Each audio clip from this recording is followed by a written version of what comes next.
ঘন কুয়াশার রাত, বর্ষা পেরিয়ে শরতের শুরুর দিক, অথচ আকাশের রং যেন 12 মাসই বিষণ্ণ।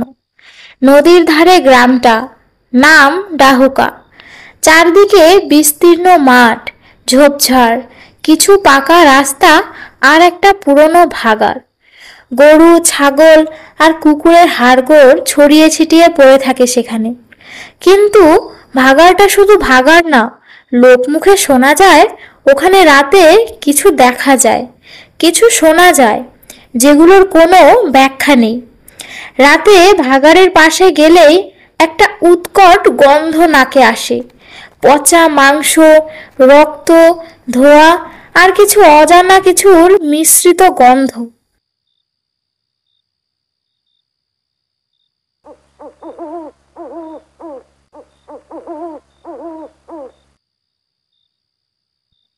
সচিনদা, কাল আবার ট্রিপ আছে নাকি গো?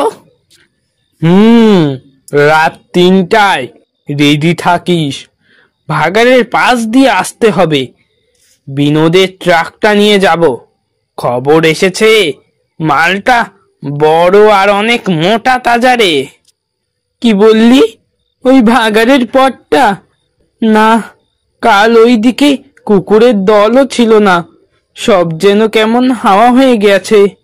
আর আমি তো একটা আওয়াজও শুনলাম, মনে হচ্ছিল কেউ ফিসফিস করছে গরুর গলায়। ভয় পেলে চলবে না, ভাগাড়ে গেলে গন্ধ আসবেই। মরদ গন্ধে কখনো ভয় পায় না। ভবানী কাকা কি বলতো জানো? ওখানে নাকি এক সময় গরু, ছাগল ইত্যাদি বলি দেওয়া হতো চোরাই পথে। সেই বলির গরুগুলো কিছু নাকি ফিরেও আসে অতৃপ্ত হয়ে। ভূত গল্প বেশি শুনে ফেলেছিস। এখন ট্রাকটা রেডি কর। সচিনদা, কাল রাত 3টায় ক্যানেল পার হয়ে ভাগাড়ের রোডটা ধরবো। রাত 2:45। অন্ধকারে ডুবে থাকা রাস্তা, মাঝে মাঝে কুয়াশায় ঢেকে যাচ্ছে, সামনে কিছুই দেখা যাচ্ছে না। ভাগাড়ের দিকে যেতে যেতে গন্ধটা যেন ঘন হতে লাগলো। দাদা, একটা কথা বলি, এই গন্ধটা কিসের রে? চুপ করে বসে থাক, ঘ্রাণ নিতে নিতে ঠিকই অভ্যাস হয়ে যাবে। আমি গাড়ি থামাচ্ছি, গরু তুলতে হবে। গাড়ি থামে ভাগাড়ের পাশেই। হালকা চাঁদের আলোয় দেখা যায় কিছু একটা নড়ছে। ওইখানে ওটা কি দাঁড়িয়ে রয়েছে? গরু নাকি কোনো লোক? গাড়ির আলো ফেলতেই দেখা গেল, না, সেটা গরু না, মানুষের মতো কিছু একটা, কিন্তু মাথায় শিং আর চোখ দুটো লাল রঙের আলোর মতো জ্বলছে। ভূত! বাঁচাও! এই চুপ কর, কেউ কিচ্ছু দেখিস না, ওইখানে কিচ্ছুটি নেই। তাড়াতাড়ি গরু তোল। হঠাৎ ভাগাড়ের দিক থেকে শোনা গেল এক অদ্ভুত আওয়াজ, যেন একসাথে 10টা গরু আর মানুষের কান্না মিশে গেছে। না রে সচিনদা, আমি গাড়িতে ফিরছি, কেউ যেন দেখছে আমাদের। সচিন পেছনে তাকিয়ে দেখে ভাগাড়ের ভেতর থেকে যেন অস্পষ্ট অনেক মুখ একসাথে তাকিয়ে আছে তাদের দিকে। মুখগুলো রক্তাক্ত, চোখে আতঙ্ক, আর মুখে উচ্চারণ শুধু একটাই কথা, ফিরে যাও, ফিরে যাও। রাত গভীর, কুয়াশার চাদরে মোড়া চারপাশ। ভাগাড়ের পাশেই সেই আধা ভাঙা কুয়োর কাছে দাঁড়িয়ে আছে সচিন। দুলাল আর বিনোদ তিনজনেই স্তব্ধ, কেউ কিছুই বলে না। গাড়ির হেডলাইট নিভিয়ে দেওয়া হয়েছে, কারণ আলো ফেললেই কিছু একটা নড়ে, যেন অন্ধকারে কিছু লুকিয়ে আছে, নিঃশব্দে নিঃশ্বাস নিচ্ছে। কিন্তু সবচেয়ে অদ্ভুত ব্যাপারটা হলো, ভাগাড়ের দিক থেকে ভেসে আসছে কাদার আওয়াজ, ঠিক যেন গরুর কণ্ঠে কেউ হু হু করে কাঁদছে।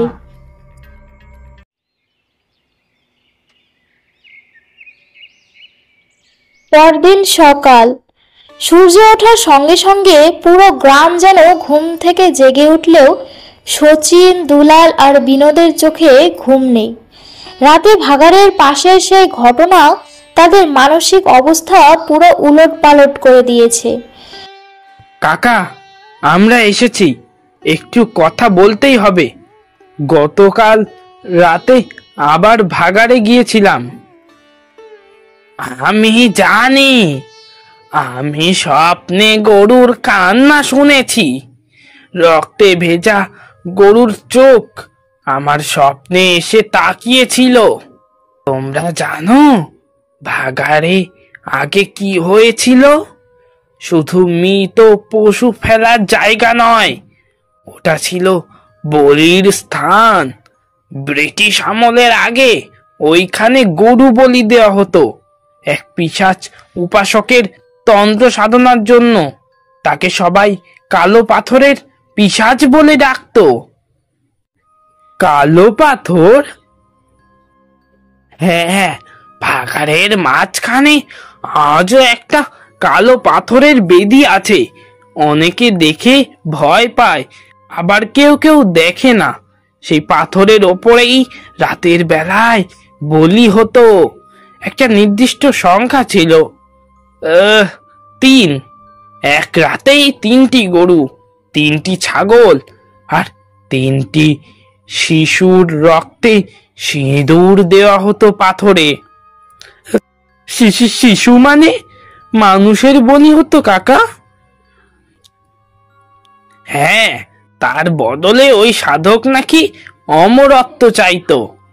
কিন্তু এক রাতে সমস্ত কিছু গন্ডগোল হয়ে যায়। গ্রামের লোকজন ওই কালা পাথরের সাধককে মেরে ফেললো, কিন্তু তার দেহটা মাটির নিচে ঢুকিয়ে রাখা হয় ওই ভাগাড়ের মাঝখানেই। যখনই কেউ ভাগাড়ে গরু চুরি করতে যায়, সে আসলে সেই বলির অভিশপ্ত বৃত্তে পা রাখে। প্রতি 3 বছরে একবার ওই আত্মা জেগে ওঠে, আর তখন সে খোঁজে গরু, ছাগল আর মানুষ। তাহলে কি হবে কাকা? আমরা তো গত রাতে সেই বৃত্তের মধ্যে ঢুকে পড়েছিলাম। কিছু একটা অদ্ভুত অনুভব করেছিলাম, যেন কেউ পিছু নিয়েছিল আমাদের। এখন যা হওয়ার তাই হবে। তবে একটা উপায় আছে। কাল রাতেই একটা লোক আসবে, একজন তান্ত্রিক। সেই একমাত্র জানে কিভাবে পিশাচ আত্মাকে ঘুম পাড়াতে হয়। কিন্তু তার একটি শর্ত আছে। কি সত্য কাকা?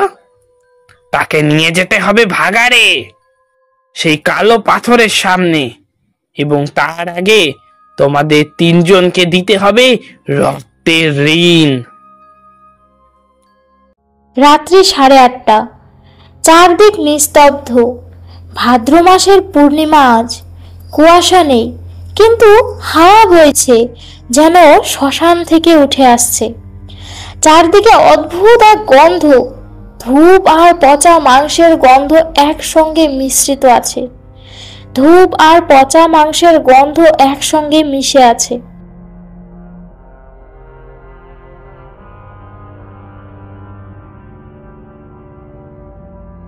আপনি কি ভানুমালি মহারাজ? ওং বিদ্ভস্যায় নমঃ। আমি সেই যাকে মৃত্যু পেছনে হাঁটে। তোমরা ভাগাড়ে পা রেখেছ, এখন রক্তের ঋণ শোধ না দিলে নিজের ছায়াও ফিরে যাবে না। তান্ত্রিক ভানুমালের কণ্ঠ শুনে গা কাঁপে, গলা যেন দূরের শ্মশান থেকে উঠে আসা। তার সঙ্গে এসেছে একটি ছোট্ট বাক্স, তাতে নাকি আছে পঞ্চতন্ত্র সংহিতা, যা দিয়ে অভিশপ্ত আত্মাকে ঘুম পাড়ানো যায়। আমি আজ রাতেই যাব এই ভাগাড়ে। পূর্ণিমার রাত একবার গেলে আত্মারা আর ঘুমায় না। তবে সত্য আছে বলেছিলাম, তোমাদের মনে আছে? আমাকে দিয়ে দিন। আমি আগেই বলেছিলাম আমি চুরি করতে চাইনি, আমি শোধ দিতে চাই। রক্ত ছাড়া আত্মা সাড়া দেয় না। এখন চল ভাগাড়ে, যাত্রা শুরু হোক।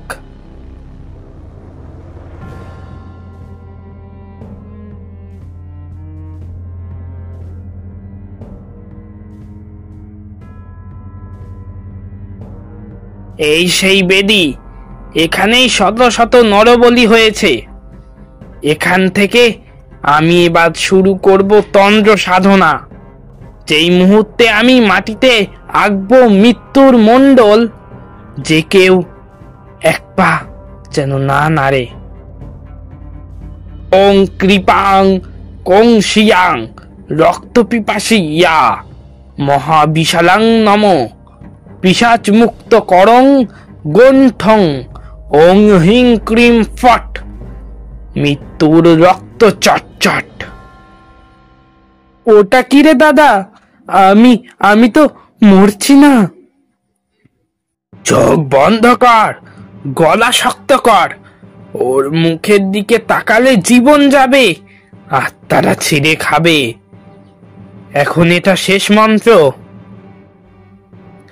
ওং অগ্নি আত্মার নাশং ভাগাড়ের অভিশাপ ঘুমং ফট স্বাহা।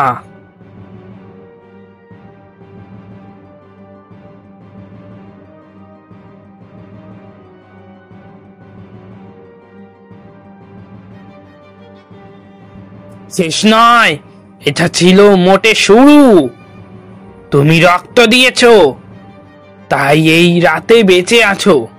কিন্তু ভাগাড় এখনো সন্তুষ্ট হয়নি। ও আবার ডাকবে, 3 বছর পর আবার।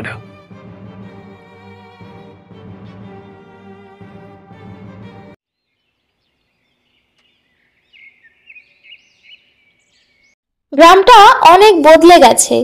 ভাগাড়ের দিকে আর কেউ যায় না। গরু চুরির ঘটনাও একেবারে বন্ধ। সচিন, দুলাল আর বিনোদ তারা এখন আলাদা আলাদা থাকলেও মাঝে মাঝে আড়ালে দেখা হয়। কিন্তু ভাগাড়ের নামও কেউ মুখে আনে না। তবে সেই রাতের কথা ভুলতে পারেনি কেউ।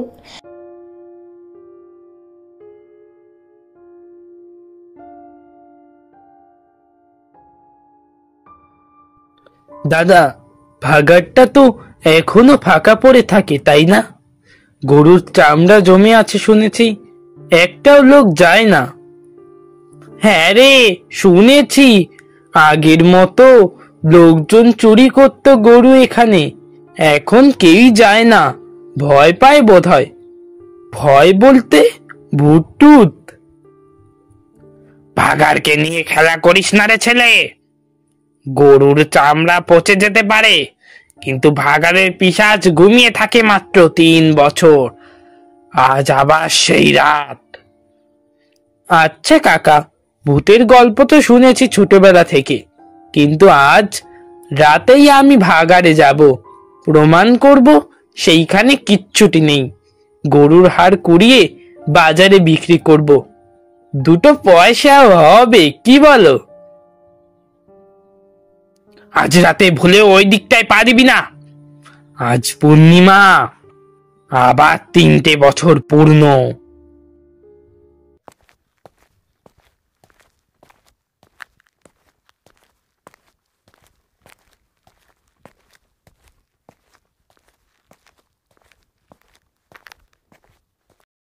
কই ভূত? 3 বছর পর কি এখনো ছুটি কাটাচ্ছে বুঝি? এই পাথরটা তো কালো, দেখেছিস কেমন যেন উঁচু হয়ে আছে? ওই পাথরের নিচে যেন কেউ বসে আছে রে। কে? কে রে ওখানে? বেরিয়ে আয়।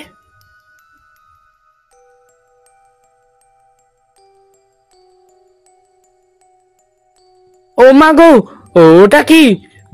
দৌড়া, দৌড়া, তাড়াতাড়ি করে পালাতে হবে এখান থেকে।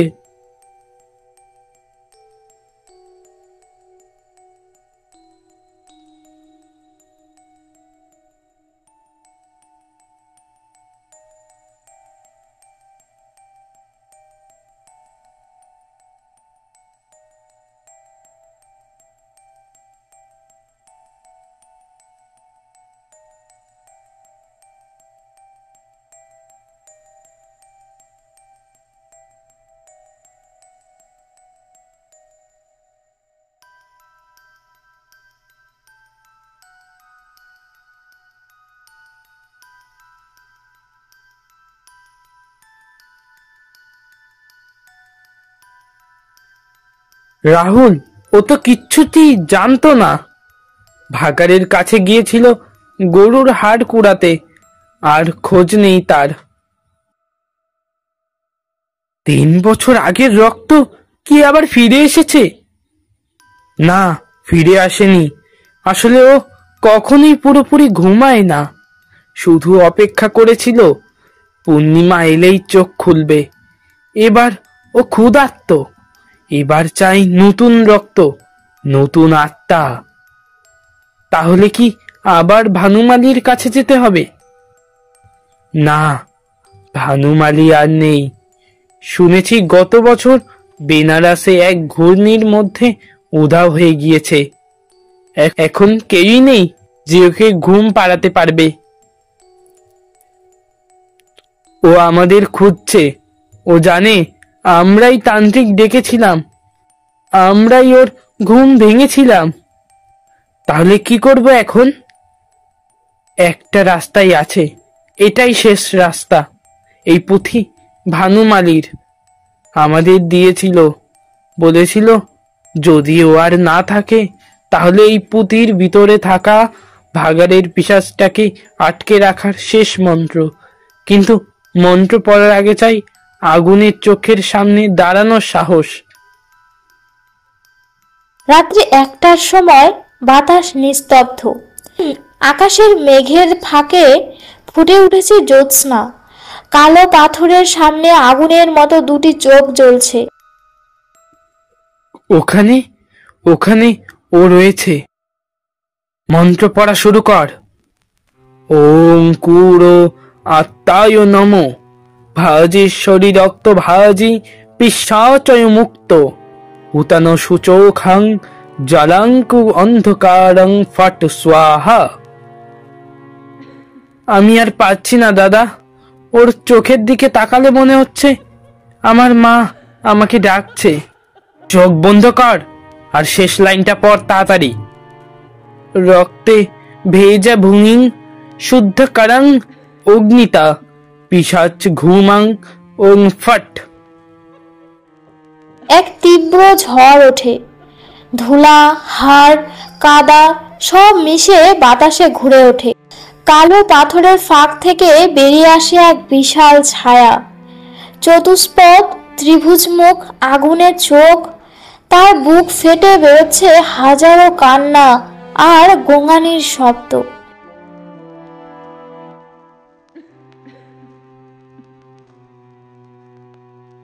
ভাগাড় আবার নিস্তব্ধ। কাদা আর রক্তে ভিজে গেছে তিনজনের শরীর। ধূপকাঠির শেষ ধোঁয়া উঠে যাচ্ছে আকাশে। তারা জানে এটা ছিল যুদ্ধের শেষ নয়। ও ঘুমিয়েছে, কিন্তু আবার জেগে উঠবে। কারণ ভাগাড় ভুলে যায় না, ভাগাড় শুধু অপেক্ষা করে।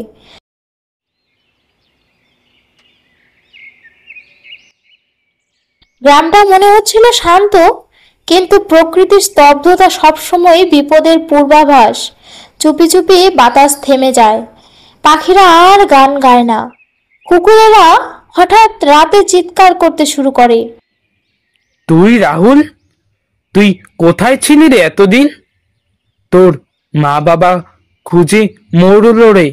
তোরা ভাগাড়ে গিয়েছিলি, কি হয়েছিল ওখানে? ও এখনো আছে, ও ঘুমায় না, ও ভিতরে ঢুকেছে।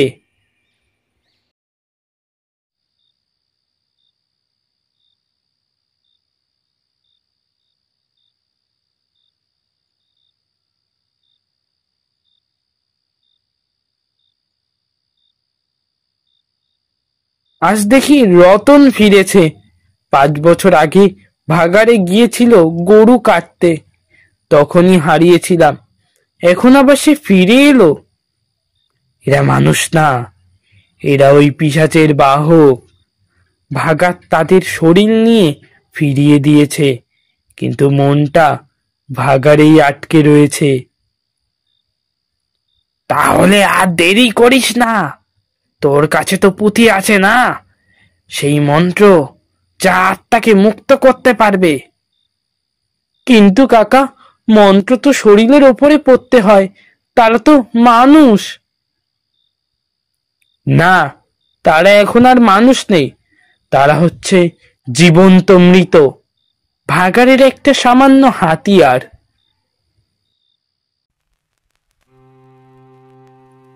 ধূপ দাও, আগুন জ্বালাও। ওম ভাগপীশাচায় নমঃ শুদ্ধি পুষ্টি বরদম। ওম অগ্নিপুরুষায় পরমাদিতায় মীচনি। ওম ফট। আমরা ফিরে এসেছি। আমরা এখন ভাগাড়। আমাদের দেহ তোমাদের মধ্যে ঢুকবে। এবার পালাতে পারবে না কেউ, কেউ পালাতে পারবে না। আগে আগে অনেক ধোঁকা দিয়েছো, কিন্তু এখন এখন আর কেউ বাঁচতে পারবে না। তোমাদের গ্রাম এখন ভাগাড়ের মালিকানায়। এবার গাভী নয়, গায়ের মাংস চাই, রক্ত, তাজা মানুষের রক্ত চাই।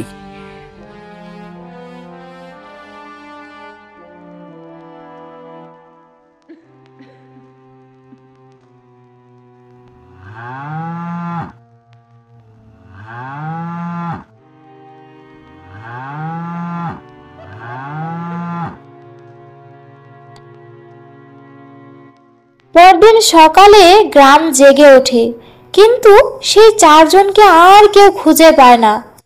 ভাগাড় তা আগের মতোই পড়ে আছে, নির্জন, নীরব, শান্ত।